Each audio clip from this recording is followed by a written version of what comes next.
Durante los dos segmentos, y en la primera entrevista tenemos al doctor Antonio del Amo.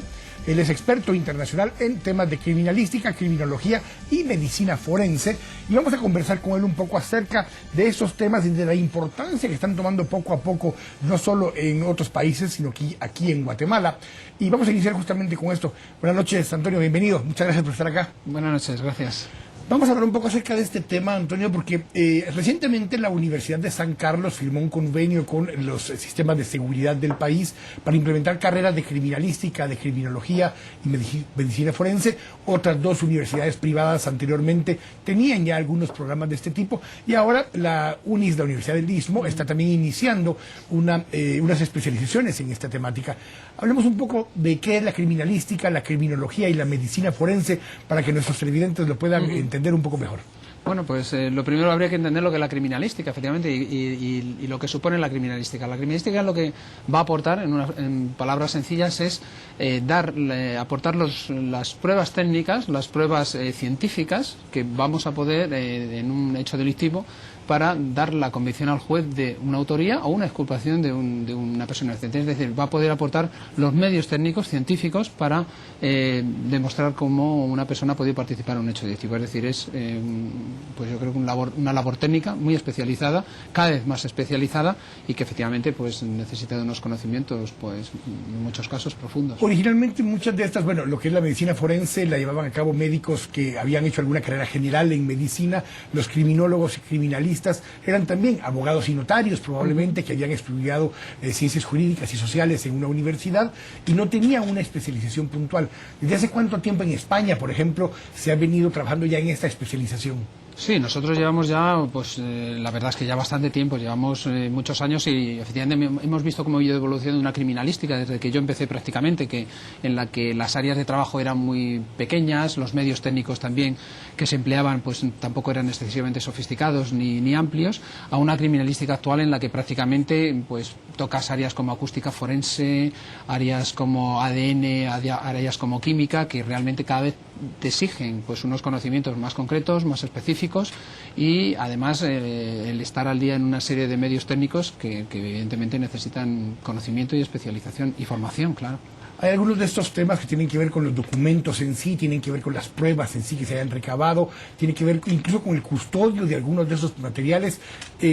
¿Cuánto de todo esto tiene que bajar incluso a los niveles del policía, el primero que llega al punto, el investigador, y cuánto es simplemente para los investigadores? Todo está interrelacionado. Es decir, aquí no consiste en tener los mejores laboratorios del mundo, los mejores equipos de análisis, el mejor microscopio del mundo, porque todo lo que yo no haya recogido de una forma adecuada, todos los trabajos que vaya a hacer en la parte final de análisis, de informes periciales, al final va a estar o viciado o mal, no sea bien valorado porque no se ha recogido correctamente. Es decir, la labor de criminalística empieza desde lo que es la escena del crimen, la criminalística de campo que se llama, en una perfecta recogida, en una adecuada recogida, en una adecuada remisión, custodia, una cadena de custodia adecuada de todos esos elementos a los distintos laboratorios, y además dejando constancia documental de todo lo que se recoge, documental y gráfica de todo lo que se recoge.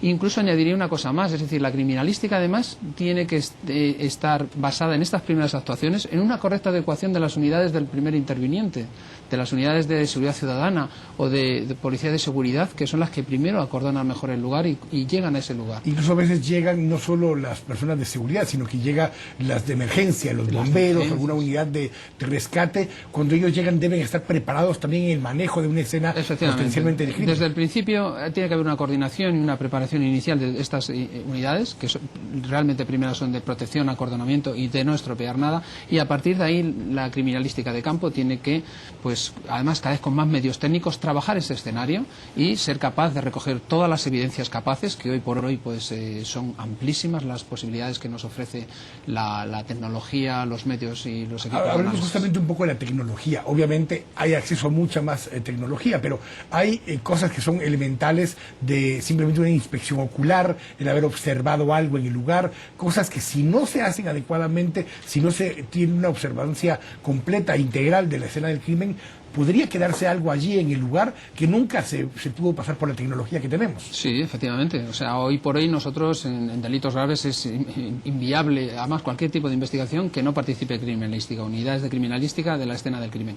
Además, acompañada con equipos de luces forenses que te ayudan a detectar pues determinados indicios que normalmente si no los llevas pues te es más costoso localizar, pero además se trabaja pues con la técnica clásica de revelado de huellas, recogida de todo tipo de evidencias, balísticas, vainas, casquillos, sangre o incluso elementos de análisis químico, es decir, la gama es amplísima, todo lo que puedes recoger, huellas de pisada, bueno. Pero ahora que planteas todo esto, toda esta información que se recoge, si no está en una base de datos bien armada, bien estructurada, que permita accesar en los momentos oportunos la información, de poco sirve haber recogido huellas y sangre y ADN y todo lo demás. Efectivamente, una de las cosas que también nos hemos ido dando cuenta, no solo España en este caso, por ejemplo, que hemos tenido un gran avance en ese sentido, son la gestión de las bases de datos. Es decir, yo tengo que tener una serie de bases de datos que me permitan gestionar esta información y hacer las búsquedas y cotejos necesarios, no solo a nivel nacional, sino también a nivel internacional. Nosotros en España, una de las políticas que a nivel europeo se han potenciado muchísimo es el intercambio internacional.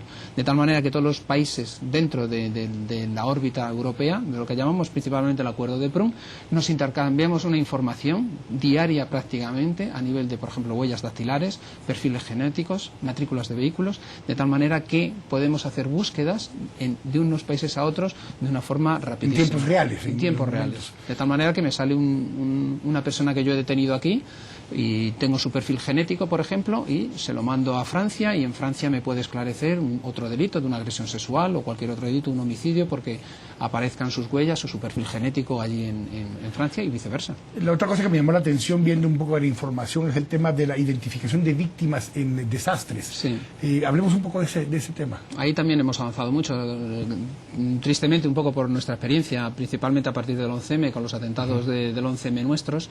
Luego algunas experiencias que hemos tenido también, pues cuando estuvimos en el tsunami de Tailandia, identificando a las víctimas de los ciudadanos europeos, y alguna tragedia más que hemos tenido, Spanair, por ejemplo, de las últimas, hace 2 años, pues efectivamente hemos desarrollado un protocolo coordinado a nivel nacional con todas las policías autonómicas y médicos forenses. Bueno, justamente ahora tuvimos una lamentable situación con este grupo de militares que fallecieron en un helicóptero. Obviamente en ese caso, en ese tipo de casos, es complicado poder hacer la identificación completa si hubo algún incendio o algo por el estilo. Sí, efectivamente cuando se produce un incendio, que es muchas veces lo habitual, aunque creo que en este caso no fue, pero sí que es verdad que ahí las labores se entorpecen muchísimo y se dificultan bastante.